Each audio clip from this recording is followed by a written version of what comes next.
Truce family prayer ഗ്രൂപ്പിൻ്റെ നമ്മുടെ കുഞ്ഞുങ്ങൾ എന്ന എപ്പിസോഡിലേക്ക് എല്ലാവർക്കും സ്വാഗതം. ഒരു പ്രഭാതം കൂടെ കണ്ടുണരുവാൻ ദൈവം നമ്മെ സഹായിച്ചു.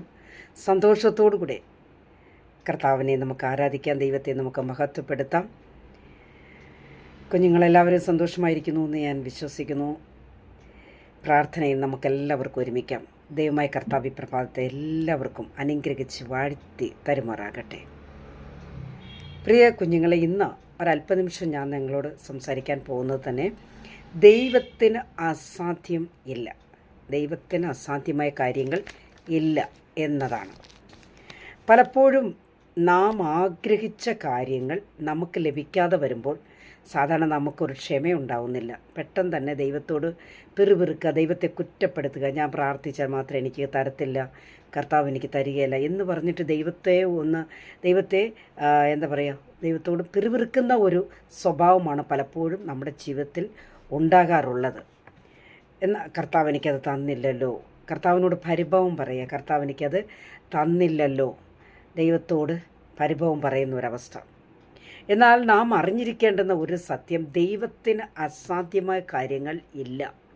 നമ്മുടെ കർത്താവ് ഒരു നിമിഷം നമ്മളെ ഒന്ന് ഓർത്താൽ മതി, നമ്മുടെ ആവശ്യങ്ങൾ നടക്കും, നമ്മുടെ പ്രശ്നങ്ങളെല്ലാം പരിഹരിക്കപ്പെടും. നമ്മുടെ കർത്താവ് ഒരു വാക്ക് പറഞ്ഞാൽ മതി. അപ്പോൾ അതുകൊണ്ട് കുഞ്ഞുങ്ങളായിരിക്കുന്ന എല്ലാവരും എന്തു ചെയ്യണം? ദൈവസന്നിധിയിൽ ക്ഷമയോടുകൂടി കാത്തിരിക്കണം. കർത്താവ് നമുക്ക് വേണ്ടി ചെയ്യും.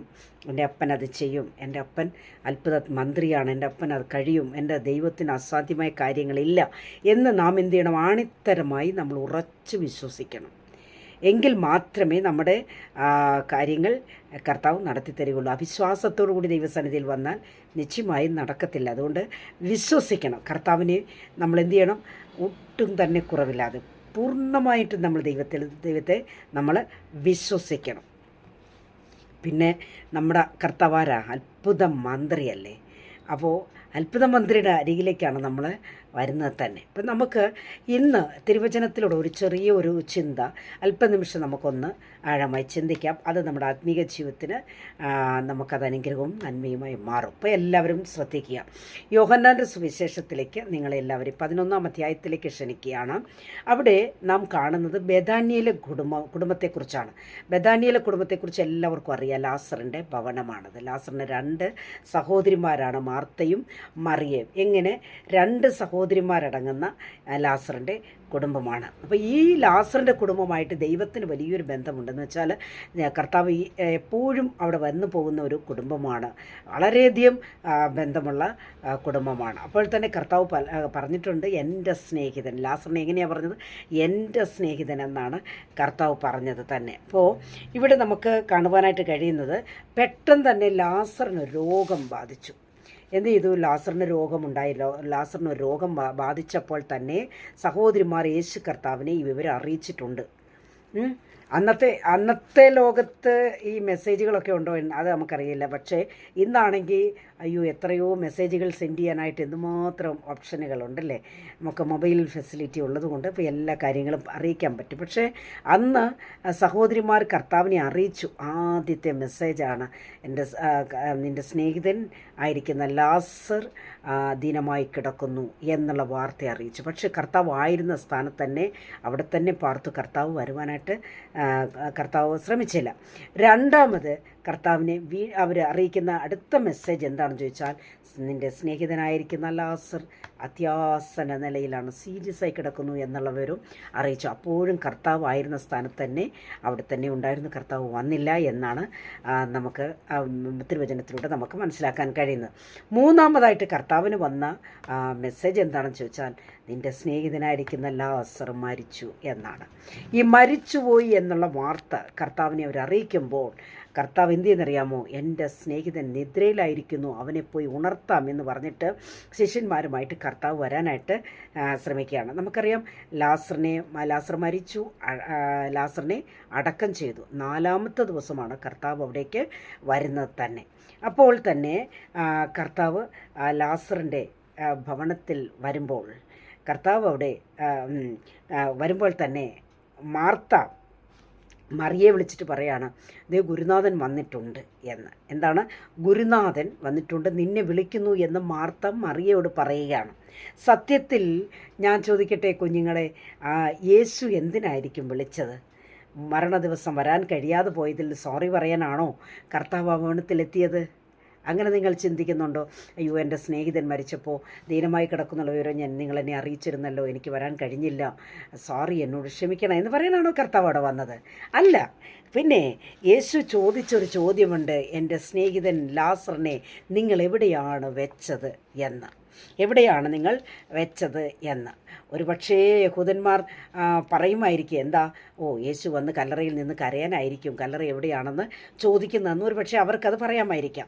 അല്ലെങ്കിൽ നാട്ടുകാരൊക്കെ പറഞ്ഞേക്കും, നാറ്റം വെച്ച് തുടങ്ങി, വലിയ ഗുരുനാഥനൊക്കെയാണ്, പക്ഷേ താണ്ട വന്നുപോലും ഇല്ലല്ലോ, ഒരു അത്രയും വലിയൊരു മരണം സംഭവിച്ചിട്ട് പോലും അവർ വന്നില്ലല്ലോ എന്ന് ഒരു പക്ഷേ നാട്ടുകാരൊക്കെ പറഞ്ഞേക്കാം, അല്ലേ? എന്നാൽ ഇവിടെയും മാർത്ത പറയുന്ന ഒരു കാര്യമുണ്ട്, കർത്താവേ, നീ ഇവിടെ ഉണ്ടായിരുന്നുവെങ്കിൽ എൻ്റെ സ്നേഹിതൻ മരിക്കയില്ലായിരുന്നു. മാർത്ത യേശുവിനോട് പറയുക, നീ ഇവിടെ ഉണ്ടായിരുന്നെങ്കിൽ എൻ്റെ സ്നേഹിതൻ മരിക്കയില്ലായിരുന്നു. എന്നാൽ 11:22 വാക്യത്തിൽ കർത്താവ് അതിന് മറുപടി പറയുന്നുണ്ട്. എന്താ പറഞ്ഞെന്നറിയാമോ? ഇപ്പോഴും നീ ദൈവത്തോട് എന്തപേക്ഷിച്ചാലും നിനക്കത് തരും. നീ വിശ്വസിക്ക് മാർത്തേ, നിൻ്റെ വിശ്വാസം എവിടെ പോയി? നിങ്ങളോട് കൂടെ ഉണ്ടായിരുന്നില്ലേ ഞാൻ അത്ഭുതം ചെയ്യുന്ന ദൈവമല്ലേ എന്നാണ് അതിൻ്റെ അർത്ഥം. പക്ഷേ പറയുകയാണ്, യേശു കർത്താവ് പറഞ്ഞത് എങ്ങനെയാണ്? നീ ഇപ്പോഴും നീ ദൈവത്തോട് എന്ത് ചോദിച്ചാലും എന്ത് യാചിച്ചാലും നിനക്കത് കിട്ടും. നീ വിശ്വസിക്ക്. വചനം കേട്ടുകൊണ്ടിരിക്കുന്ന ദൈവ പൈതലേ, ലോകം എന്തൊക്കെയോ പറയട്ടെ, നിന്നെ അന്വേഷിച്ച് വന്ന യേശു കർത്താവ് നിന്നെ എന്തിനാണ് നിൻ്റെ അരികിലേക്ക് വന്നെന്നറിയാമോ? നിന്നെ ഒരു അത്ഭുതമാക്കി മാറ്റാനാ, നിൻ്റെ ജീവിതത്തെ ഒന്ന് മാറ്റിയെടുക്കാനാ, നിൻ്റെ സ്വഭാവത്തെ മാറ്റിയെടുക്കാനാ, നിൻ്റെ മേലെ ഒരു അത്ഭുതത്തെ പ്രവർത്തിക്കുവാനാ, നിൻ്റെ മേലൊരു വലിയ വാഗ്ദത്തം കിടക്കുകയാ. കുഞ്ഞെ, വചനം കേട്ടുകൊണ്ടിരിക്കുന്ന ദൈവ പൈതലേ, നീ വിചാരിച്ചേക്കാം, അയ്യോ ലോകം എന്തൊക്കെയോ പറയുന്നു എന്ന്. ഇല്ല, കർത്താവ് നിൻ്റെ അരികിലേക്ക് വന്നു എങ്കിൽ നിശ്ചയമായും നിനക്കൊരു വിടുതൽ തരാൻ വേണ്ടിയാ, നിൻ്റെ രോഗത്തിന് സൗഖ്യം തരാൻ വേണ്ടിയാ, നിൻ്റെ പ്രശ്നത്തിന് പരിഹാരം തരാൻ വേണ്ടിയാ കർത്താവ് നിൻ്റെ അരികിലേക്ക് വന്നത്. അത് നീ തിരിച്ചറിയാതെ പോകരുത്. ലാസറിൻ്റെ ബോഡി മാർത്തയോ മറിയോ ആരെങ്കിലും യേശു ഇരുന്ന സ്ഥാനത്ത് കൊണ്ടുപോയി യേശുവിനെ കാണിച്ചിരുന്നോ? ഇല്ല. കൊണ്ടുവന്നിരുന്നോ? ഇല്ലല്ലോ. പിന്നെ യേശു അവരെ അന്വേഷിച്ച് വരികയാണ് ചെയ്തത്. യേശു കർത്താവ് എന്താ ചെയ്തത്? അവരെ അന്വേഷിച്ച് അവരുടെ അരികിലേക്ക് കർത്താവ് വരികയാണ് ചെയ്തത്. എൻ്റെ സ്നേഹിതൻ ലാസർ നിദ്രയിലാണ്, അവനെ ഒന്ന് ഉണർത്തണമെന്ന് പറഞ്ഞിട്ട് കർത്താവ് അവിടെ വരികയാണ് ചെയ്തത്. എന്ന് പറഞ്ഞാൽ അഴുകിപ്പോയ നാറ്റം വെച്ച ശരീരത്തിന് ഒരു വിടുതൽ, ഒരു അത്ഭുതം ചെയ്യുവാൻ വേണ്ടി കർത്താവ് അവിടേക്ക് കടന്നു വരികയാണ്. യേശു പറയുന്നു, കല്ല് ഉരുട്ടി നീക്കുവിൻ, കല്ല് ഉരുട്ടി നീക്കുവിൻ എന്ന് പറഞ്ഞാൽ കല്ല്, യേശു കർത്താവ് പറഞ്ഞാൽ ഈ കല്ലൊക്കെ മാറിപ്പോകത്തില്ലേ? പോകും. പക്ഷേ അതല്ല കുഞ്ഞുങ്ങളെ. അതിൻ്റെ ആത്മീകമായി നാം ചിന്തിക്കുമ്പോൾ നാം കെട്ടിയ കെട്ടുകളുണ്ട്, നാം ചെയ്തു കൂട്ടിയ പാപങ്ങളുണ്ട്. ഇതൊക്കെ നാം തന്നെ ശരിപ്പാർത്ത് കർത്താവിൻ്റെ അരികിലേക്ക് വരണം. നാം കെട്ടിയ കെട്ടുകളെ നാം തന്നെ അഴിക്കണം. ചില കുരുക്കുകളുണ്ട്, അതൊക്കെ നമ്മൾ തന്നെ ആ കുരുക്കുകളൊക്കെ അഴിച്ചു മാറ്റിയതിന് ശേഷം വേണം കർത്താവിൻ്റെ അരികിലേക്ക് അടുത്തു വരുവാൻ. എങ്കിൽ മാത്രമേ ദൈവിക പ്രവൃത്തി, അത്ഭുതങ്ങൾ നമുക്ക് അനുഭവിക്കുവാനായിട്ട് കഴിയുകയുള്ളൂ. ആകയാൽ നാം ഉരുട്ടി വെച്ച കല്ല് നാം തന്നെ എന്ത് ചെയ്യണം? നീക്കിക്കളയണം. എങ്കിൽ മാത്രമേ ദൈവപ്രവൃത്തിക്ക് സാധ്യതയുണ്ടാവുകയുള്ളൂ. ആകയാൽ പ്രിയ കുഞ്ഞുങ്ങളെ, ഈ വചനത്തിന് മുൻപിൽ താണിരിക്കുന്ന ദൈവ പൈതലെ, നമുക്ക് നമ്മുടെ ആത്മീക ഭൗതിക ജീവിതത്തിൽ അത്ഭുതങ്ങൾ ഉണ്ടാകണമോ? അതിശയങ്ങൾ നടക്കണമോ? നമ്മുടെ പ്രശ്നങ്ങൾക്ക് പരിഹാരമുണ്ടാകണമോ? നാം ഉരുട്ടി വെച്ച കല്ല് നാം നീക്കിക്കളയണം. നാം കെട്ടിവെച്ച കെട്ടുകൾ നാം അഴിച്ചു മാറ്റണം. എങ്കിൽ മാത്രമേ ദൈവിക പ്രവൃത്തി വെളിപ്പെടുവാൻ കഴിയുകയുള്ളൂ. നമുക്ക് ചേർന്ന് ദൈവസന്നിധിയിൽ പ്രാർത്ഥിക്കാം. നമുക്ക് ദൈവത്തിൻ്റെ സന്നിധിയിൽ നമ്മളെ ഒന്ന് സമർപ്പിക്കാം. ഈ പ്രഭാതത്തിൽ കർത്താവേ, എൻ്റെ കടന്നകാല ജീവിതത്തിൽ ഉണ്ടായിട്ടുള്ള കുറവുകൾ, കുറ്റങ്ങൾ, ബലഹീനതകൾ ദൈവം എന്നോട് ക്ഷമിക്കണം. അപ്പാ, ഞാൻ കെട്ടിയിട്ടുള്ള ചില കെട്ടുകളുണ്ട്, ഞാൻ ചെയ്തു കൂട്ടിയ ചില പാപങ്ങളുണ്ട്.